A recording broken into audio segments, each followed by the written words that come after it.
right, yo, what's good? It's 11.2. K Thoro's your DJ, Tendonesia. Yo, it's Laydee Lyrix, 905 up in this bitch. And we got a very special guest, the magnanimous Kid Caustic, a.k.a. Caustic. What's good, man? Well, I don't know about special guests, but you definitely have a guest. Oh, shit. We got to hate it in the house. All right, so here we go. Let's get right into it. How did you get the name Kid Caustic? I added the kid myself at a certain point, but I was given the name Caustic. I don't know, I think somebody was like fucking around on the internet and somebody like read the definition of caustic out loud, and everyone just kind of like looked at me. Alright, I like that. We can do that. I don't know, I was probably about 17 years old. What was your first real battle that like got you noticed? My first real battle that got me noticed? That's hard to say. I would say, probably, Cadillac Ron, I would say. A-class. I mean, I was doing battles before that, but people weren't giving me calls to, like, fly out or anything until I did those. I think I was the one that kind of surprised people. How far did you get in Kid Chameleon without cheating? Without cheating, I've beaten Kid Chameleon without cheating a few times. I've gone ballistic on that game. The first time I ever did LSD, I played Kid Chameleon. Nice. That's an experience. What was your favorite? My favorite what? Your favorite mask? You know how you can wear different suits in the game? Oh, the Jason mask all day. Yeah. Drive for the Jason mask. All right, and I wanted to know, and I'm sure everybody wants to know how you felt about that disqualification. Oh, with the Grand Prix? Yeah. I mean, like, I don't know, it bothered me, like, because I've put time and effort into doing this tournament, you know what I mean? I had plans.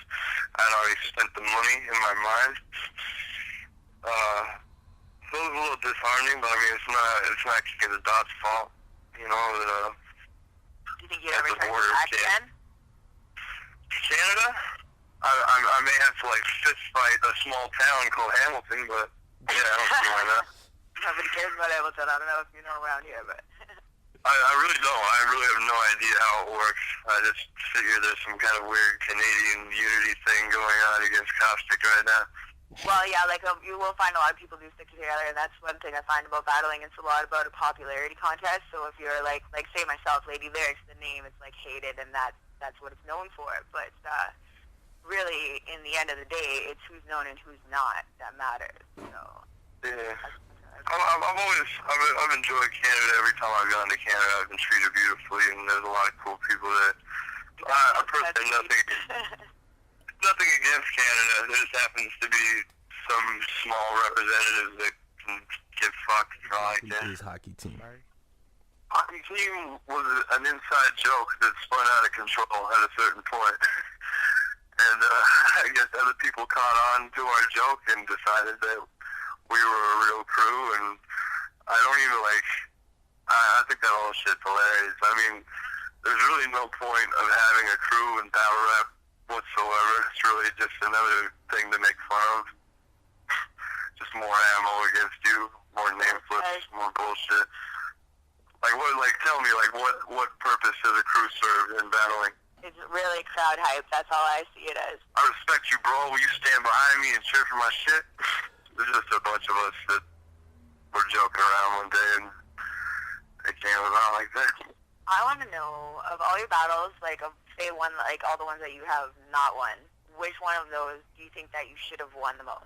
I mean, I think the obvious one was Rome. I think, that was definitely a battle I had the capacity to win. And, you'll always have good days and have bad days. And on those bad days, there's just days where you don't perform the way you want to perform. I just had one recently, me versus JC coming out on Monday. Did not get down in that the way I wanted. Sometimes there's personal shit going on, all kinds of stuff, and, battle rap takes a back seat a lot of the time. So, Definitely one of those things you got to be on point. It's like, are you ready to go? Yeah, and anything can happen from the time you agree to something. There's weeks in between, and a lot can happen in a few weeks. So you can feel totally different by the time it comes about.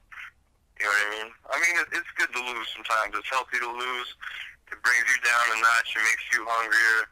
Yeah, people kind of dislike people who win all the time. I don't like people who win all the time. I fucking hate the Yankees. I hate Barcelona. It's not, you know, it's just a natural thing. You want to root for the underdog sometimes. So, losing's healthy. It's good to lose. Not all the time.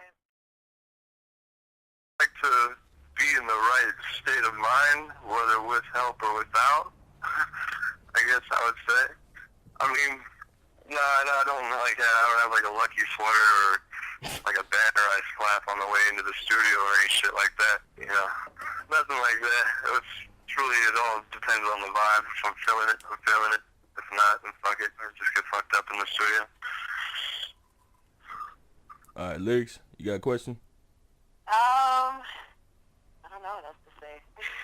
All right, cool. This is I like this rapid fire. This is my first interview, so I hope that, anyway. Yeah, all freestyle. Ask me anything. I like interesting questions. I think that you had some very interesting things to say, and it's given me perspective on battling. I still feel like it's a big popularity thing. Like, do you find that your lines were more successful when other people use them as opposed to yourself? That's a good question. Just over the course of the years, there's definitely been everybody has given each other something in some way, whether they like to admit it or not. Somebody's caught a line from somebody. Anytime you give somebody a line and it does really well, you kind of like, you're happy for your friend, but you're trying to grumble on the inside, like, oh, God damn it. Like, could have been mine. I don't know. It's funny when my lines work for other people, because I always imagine them in my voice and, you know, saying the way I say it, so when it comes out of other people's mouths, it's weird. Yeah, it's, a lot of times it doesn't work, you know, and you're like, I don't know what to tell you. You should have wrote it yourself. Yeah. I seen that you spoke on a project called The Human Condition, and that was 2010. Did that ever come about? You know, I'll be completely honest with you guys. I'm one of the weirdest people when it comes to recording music and releasing music. I've probably recorded a couple albums worth of shit at this point and just never put any of it out. You know, I'm kind of mad scientist-like in that sense where, you know, I never wanted to be one of those, like, you're a battle rapper, you can't make music people. So if I don't think it's amazing, I'm not going to show it to anybody. So this is the last thing I ever want, is to be one of those people. You know, these battle rappers out here just making music because they feel it's a necessity. They feel they're obligated to put something out because you're doing it because you're getting views on YouTube. But it's more detrimental if you're getting hundreds of thousands of views on YouTube and you put out shit music. It's counterproductive, I think. It's like, now you show everybody how fucking truly bad you are at actually rapping. I don't think it's a good business move.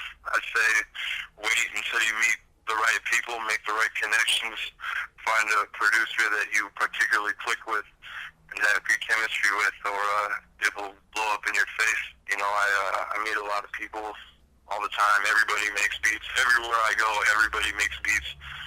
And, you know, I've never been too big to give someone a shot, but, you know, I haven't made anything where I'm just like, this is amazing. I want to show the world this. Yeah, same reason I don't have any tattoos or any shit like that.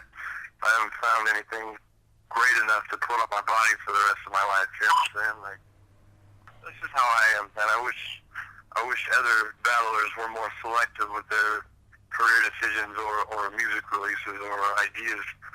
You know, because not all ideas are great ideas. And this industry is so trained to have an ego and act like you're the best even when you're not feeling the best, or, you know, what have you. It's very, like, it plays tricks on your mind. You know, you gotta act a certain way or you seem weak or whatever, but I just think honesty is the best policy at all times. If I don't think I'm gonna win a battle, I'm not gonna sit there and act like I will. When you don't win, you look like a dickhead. You know what I mean? Like, just be honest.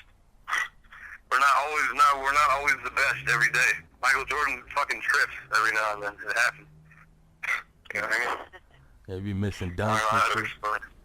Huh? I said, yeah, he be missing dunks and shit. I mean, Gotti, you and I had a conversation about Gotti. He's not a winner all the time. No. He had the most heart, And though. that's why I respected him so much. I looked up to Arturo Gatti a lot growing up. You know, I used to box and stuff. And when I first started boxing, I really wanted to fight like Gotti. And then after a few fights, I realized fighting like Gotti entails getting punched in the face a lot. Keep your hands you have to up. be conditioned to get hit in the face as much as possible in order to find that right moment. And, you know, you got to make adjustments. You can't do other people's shit. That's the one thing I learned with rap over the decade plus I've been doing this. Just because somebody else is having success with something, don't change your shit to do what they're doing, because it's not your shit, and it's not going to come out the same. You gotta find what works for you and find where your strengths are. It's like, you know, if this squad is hitting, they have a certain sound. Don't change your sound because that's what's popular right now. Make your shit popular. That's all you gotta do. People with that sound. Very inspirational. Cool. My bad. I went off on a tangent. No, it's all good. I think it's good for you to give words like that to the young people who are coming out there, like the up-and-comers, you know what I mean, to it. You got to really tell a story. You can't just be rhyming and, like, making people dance. Yeah, and tell your story. Don't tell somebody else's story. You know, if you wasn't out in the streets, you know, pitching and all this shit, don't rap about that shit. You can't, like, emphasize it enough, you know? When Lil Wayne came out, everybody was trying to make mixtape shit and laugh in the middle of verses and say ridiculous shit. But I think that the industry does that to everybody. They just, like, they use you up and they play you out. And then they spit you out. Yeah, the same way with, you know, it goes both ways is with music, with sports, you know. But back to boxing, Roy Jones Jr., probably one of the greatest fighters of his time, burned himself out on bums. Just fought anybody, fought everybody, 40 fights. And then he finally started getting the fights he should have been fighting. He's getting his ass kicked because he's got nothing, he's got no tricks up his sleeve anymore. You know, he's an open book. I have no shout-outs. Everybody that I fuck with, I make an effort to let them know I appreciate them and that I fuck with them on a regular basis. I don't need to say their name every time I'm in a public forum. Haters, I say it all the time. Find content with your own life. You know, be content with your own life. Find peace within yourself, and you know, say that shit offline. It's just as effective. I'll probably respect you more for it, and you'll probably end up buying something. I meet people all the time, like, yo, man, I fucking hated you back in the day. Da da da da. You know, how do you feel now? Hey, what's your PayPal again? Yeah, my PayPal is iamcausti@gmail.com. You can also send beats there, or death threats, or any of that kind of stuff.